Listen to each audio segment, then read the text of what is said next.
Hello दोस्तों, मेरा नाम नीरज। स्वागत है आपका ITI ट्रिक्स यूट्यूब चैनल पर। दोस्तों, आज की इस वीडियो में हम Madhya Pradesh ITI training officer exam जो 2026 में होने वाला है उसके लिए फेटर ट्रेड की टॉप 20 MCQ सॉल्व करेंगे जो आपके एग्ज़ाम में आएंगे ही। दोस्तों, यह सारे क्वेश्चन हमने प्रीवियस ईयर के क्वेश्चन पेपर से लिए हैं और निम्मी पैटर्न पर आधारित हैं। दोस्तों, ITI TO के एग्ज़ाम में आपसे 75 क्वेश्चन फेटर ट्रेड थ्योरी के पूछे जाएंगे। तो आपको हमारे चैनल पर इसी तरह टॉप 20 MCQ की डेली वीडियो मिलती रहेगी, इसलिए आप चैनल को ज़रूर सब्सक्राइब कर लेना। दोस्तों, ऑब्जेक्टिव क्वेश्चन का आंसर जानने से पहले आप अपना आंसर ज़रूर कमेंट में करना और लास्ट में कमेंट में बताना कि आपने 20 में से कितना स्कोर किया है। तो चलिए दोस्तों, शुरू करते हैं हमारा वीडियो। पहला क्वेश्चन है, एक्स के चिन्हित एंगल का नाम बताइए।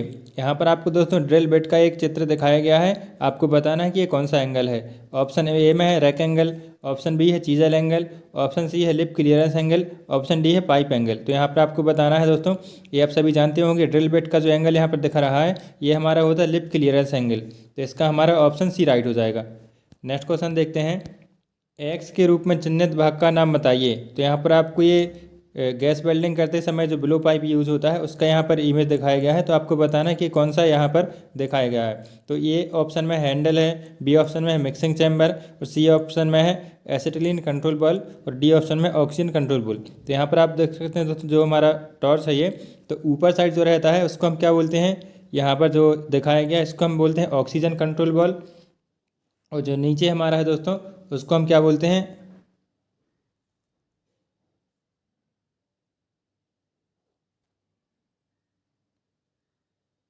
यहाँ पर दोस्तों ऊपर साइड जो दिखाया गया है इसको हम क्या बोलते हैं ऑक्सीजन कंट्रोल बॉल, और नीचे जो हमारा दिखाया गया है इसको हम क्या बोलते हैं एसिटिलीन कंट्रोल बॉल। तो यहाँ पर हमसे जो पूछा गया था एक्स के रूप में चिन्हित भाग कौन सा है, तो इसका हमारा ऑप्शन डी राइट हो जाएगा, ऑक्सीजन कंट्रोल बॉल।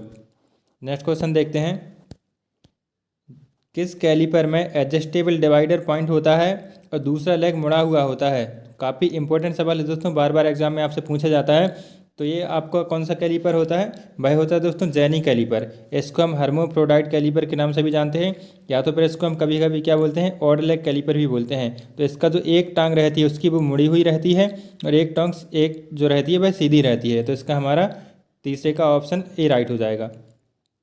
अगला क्वेश्चन देखते हैं, जो ग्राइंडिंग व्हील में बंधक को इंगित करता है।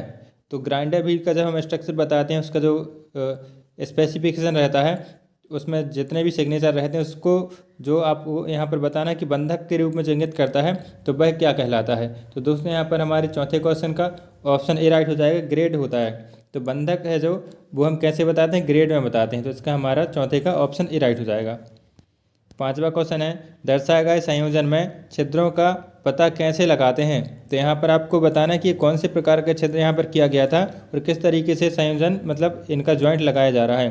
तो ये दोस्तों क्या होता है, इसको हम डॉवेल बोलते हैं, और यहाँ पर जो दिख रहा है इसको डॉवेल वाला डॉवेल पिन बोल सकते। ये डॉवेल पिन लगाने के लिए जो होता है ना डॉवेल छिद्र, ऐसे एक स्टेप में रहता है इस तरीके से, ठीक है। तो इसको हम बोलते हैं डॉवेल। तो ये हमारा पाँचवें का ऑप्शन डी राइट हो गया।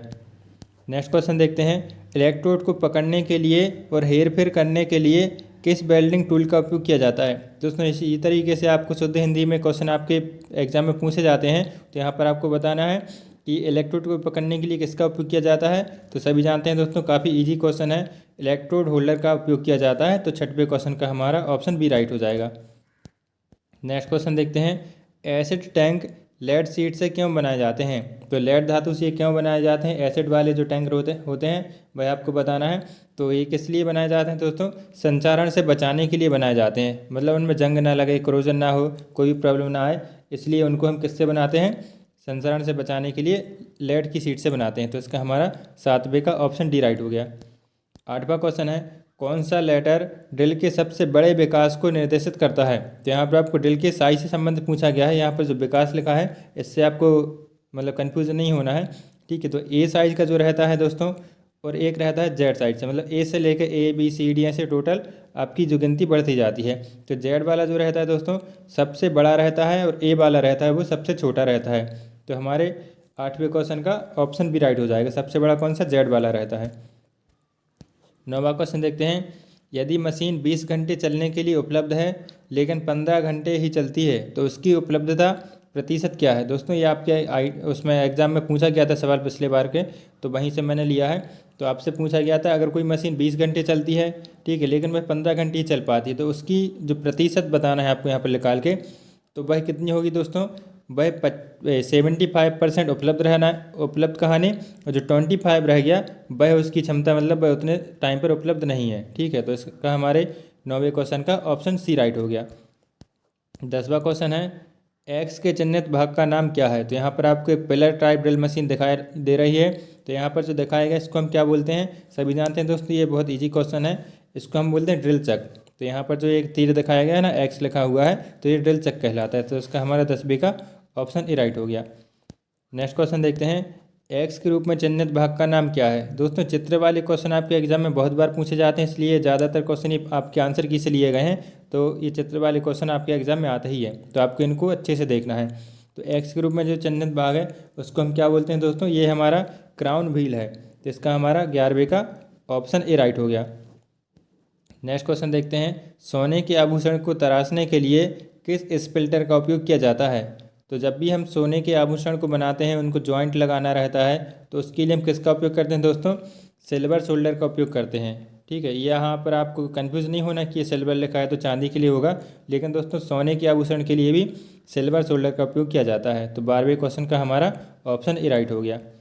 नेक्स्ट क्वेश्चन देखते हैं, सेंट्रल लेथ मशीन में कितने प्रकार के बेड होते हैं। तो जो सेंट्रल लेथ मशीन होती है दोस्तों, सभी जानते होंगे 3 प्रकार के बेड होते हैं। एक तो एक सीधा रहता है, उसको हम बोलते हैं फ्लैट बेड, ठीक है। एक थोड़ा ऐसे भी में बना रहता है उसका बेड, तो उसको हम क्या बोलते हैं, भी बेड बोलते हैं। और एक में क्या होता है, एक फ्लैट भी रहता है और वहीं से उसी में साथ में ऐसे भी रहता है। तो इस तरीके से हमारा ये कौन सा कहलाता है, कॉम्बिनेशन बेड कहलाता है। तो इसका हमारा 13वें क्वेश्चन का ऑप्शन सी राइट हो जाएगा। टोटल कितने प्रकार के बेड रहते हैं, 3 प्रकार के। नेक्स्ट क्वेश्चन देखते हैं, चित्र में दिखाया गया बर्नियर कैलीपर का बर्नियर माइक्रोमीटर है, ठीक है, बर्नियर माइक्रोमीटर का पाठ्यांक क्या है। तो कंफ्यूज नहीं होना है दोस्तों, बर्नियर कैलीपर भी होता है, एक अलग टूल रहता है, और यहाँ पर आपको बर्नियर माइक्रोमीटर दिखा रहा है। तो कैसे पहचानेंगे कि बर्नियर माइक्रोमीटर, यहाँ पर एक और रीडिंग आपको जो दिख रही है इस साइड, ये कहलाती है दोस्तों, इसको हम बोलते हैं बर्नियर रीडिंग है, ठीक है। बर्नियर माइक्रोमीटर की बर्नियर रीडिंग है। तो यहाँ पर आप देख सकते हैं, इसको थोड़ा जूम कर देते हैं, आपको इसकी रीडिंग निकाल कर बताना है दोस्तों, ठीक है। तो चलिए सॉल्व करते हैं इस क्वेश्चन को। तो यहाँ पर आप देख सकते हैं 0 लिखा हुआ है, 0 से आगे बढ़ते, 0 यहाँ पर है, 0 से आगे बढ़ते जा रहे हैं, 5 लिखा हुआ है, फिर आगे गिनती आएगी 6, 7, 8 और 9, ठीक है। तो यहाँ पर आप दोस्तों देख सकते हैं जो हमारा बैरल का जो मेन डिवीजन हो गया वो कितना है, 9। तो आपको यहाँ पर टोटल ऊपर दिख ही रहा है, और नीचे एक लाइन भी दिख रही है, वो कौन सी कहलाती है, तो वह हमारी 0.5 की लाइन कहलाती है, मतलब आधा mm की कहलाती है। तो 9.5 तो हमारे यहाँ पर हो गया है, ठीक है। अब आगे हमको और आगे रीडिंग लेनी है। तो यहाँ पर आप देख सकते हैं जो थिम्बल पर हमारा दिख रहा है, वह थिम्बल पर कितना दिख रहा है, 40 यहाँ लिखा हुआ है, 45 लिखा हुआ है, और एक और लाइन ऊपर वाली दिख रही है, ठीक है। तो वो हमारी कौन सी लाइन कहलानी, 46 वाली लाइन कहलानी, ठीक है। अब आगे अपन को ये पढ़ के देखना है कि ऊपर जो बर्नियर में दिख रहा है वह कौन सी लाइन मैच कर रही है। तो टोटल वहाँ पर ऊपर देख सकते हैं दोस्तों, जो मोटी वाली लाइन दिखाई गई है ना, तो वह कौन सी लाइन है, 0 यहाँ पर हो गया, 1, 2, 3, तो वो 3 नंबर की लाइन वहाँ पर मैच कर रही है। जब हम इन सभी को जोड़ देंगे दोस्तों, तो 3 तो लास्ट में रहेगा ही, ठीक है, 6 यहाँ पर रहेगा, और 5 और 4 जुड़ जाएगा तो कितना हो जाएगा, 9 हो जाएगा, और यहाँ पर तो 9 mm था ही, तो टोटल कितना हो गया, 9.963। तो देखते हैं हमारे कौन से ऑप्शन में ये है। तो ये हमारा दोस्तों कौन से 9.963 ऑप्शन डी में है। तो इसका हमारा ऑप्शन डी राइट हो गया। तो इस तरीके से दोस्तों आपको ये क्वेश्चन आते हैं एग्जाम में, सॉल्व करना रहता है। चलिए अब देखते हैं हमारा अगला क्वेश्चन क्या है। एसी वेल्डिंग ट्रांसफार्मर का काम क्या है। तो एसी वेल्डिंग में जो हम ट्रांसफार्मर लगाते हैं उसका क्या काम रहता है दोस्तों, ट्रांसफार्मर का काम रहता है दोस्तों, जो हम वेल्डिंग के समय उपयोग करते हैं उसका काम रहता है वोल्टेज को कम करना और धारा को बढ़ाना। तो जो हमारा करंट रहता है, करंट को बढ़ा देता है और वोल्टेज को कम कर देता है। तो हमारे 15वें क्वेश्चन का ऑप्शन बी राइट हो जाएगा। यह कम वोल्टेज को उच्च धारा में बदलता है। चलिए अगला क्वेश्चन देखते हैं। चित्र में दिखाए गए स्टैक का नाम क्या है। तो सीट मेटल वर्क से संबंधित एक आपसे सवाल पूछा गया है। तो ये कौन से प्रकार का स्टैक है दोस्तों, आप सभी जानते होंगे। अगर ऊपर से ये गोल सा दिख रहा है, ठीक है, तो इसको हम क्या बोलते हैं, राउंड बॉटम स्टैक बोलते हैं। तो इसका हमारा 16वें का ऑप्शन बी राइट हो गया। 17वां क्वेश्चन देखते हैं। माइक्रोमीटर का उपयोग करके गहराई की विस्तृत संख्या को कैसे मापा जाता है। तो माइक्रोमीटर जो हमारा रहता है डेप्थ माइक्रोमीटर, अगर हमको और ज़्यादा गहराई में नापना है तो उसके लिए हम किसका उपयोग करते हैं दोस्तों, एक्सटेंशन रॉड लगाकर हम उससे और अधिक गहराई में नाप सकते हैं। तो इसका हमारा ऑप्शन डी राइट हो गया। नेक्स्ट क्वेश्चन देखते हैं, मीट्रिक वर्नियर माइक्रोमीटर का अल्पतमांक क्या है। तो मीट्रिक वाला जो माइक्रोमीटर रहता है दोस्तों, उसका अल्पतमांक क्या होता है। अभी हमने जो एक क्वेश्चन सॉल्व किया था माइक्रोमीटर वाला, तो वह हमारा कौन सा था, वर्नियर माइक्रोमीटर था। तो उसका जो लिस्ट काउंट रहता है दोस्तों 0.001 mm रहता है। तो इसका हमारा 18वें का ऑप्शन सी राइट हो जाएगा। नेक्स्ट क्वेश्चन देखते हैं, एडजस्टेबल समानांतर ब्लॉक का मुख्य लाभ क्या है। तो एडजस्टेबल जो पैरेलल ब्लॉक होते हैं उनका क्या लाभ रहता है दोस्तों, उनसे हम क्या कर सकते हैं, विभिन्न ऊंचाई निर्धारित करने के लिए हम इसका उपयोग कर सकते हैं। तो इसका हमारा 19वें का ऑप्शन सी राइट हो जाएगा। अगला क्वेश्चन देखते हैं दोस्तों, ये हमारा 20वां क्वेश्चन है, एंगल प्लेट में रिप्स क्यों दी जाती हैं। तो एंगल प्लेट जो रहता है हमारा, उसमें दोस्तों रिप्स प्रदान किए जाते हैं। तो उससे क्या फ़ायदा रहता है रिप्स से, भाई दोस्तों जो रिप्स रहते हैं उनसे ये फ़ायदा होता है, जो हमारी एंगल प्लेट है विरूपण से रोकती है। मतलब जो हमारा एंगल प्लेट जो रहेगा तो उसमें कोई भी उसमें एक्सटेंशन नहीं होगा, मतलब उसका जो साइज़ है वो बढ़ेगा नहीं घटेगा नहीं, क्योंकि जो थर्मल विस्तार होता है ना धातुओं में, गर्मी के टाइम पर वो बढ़ जाती हैं, ठंडी में थोड़ी सिकुड़ जाती हैं। तो इस तरीके से थोड़ा भी 0.001 mm का भी उसमें एक्सटेंशन नहीं होता है। तो इसलिए हम क्या करते हैं, एंगल प्लेट में रिप्स प्रदान किए जाते हैं। तो इसका हमारा 20वें का ऑप्शन सी राइट हो जाएगा। तो दोस्तों इस तरीके से हमारे टोटल टॉप 20 क्वेश्चन कंप्लीट हो गए हैं।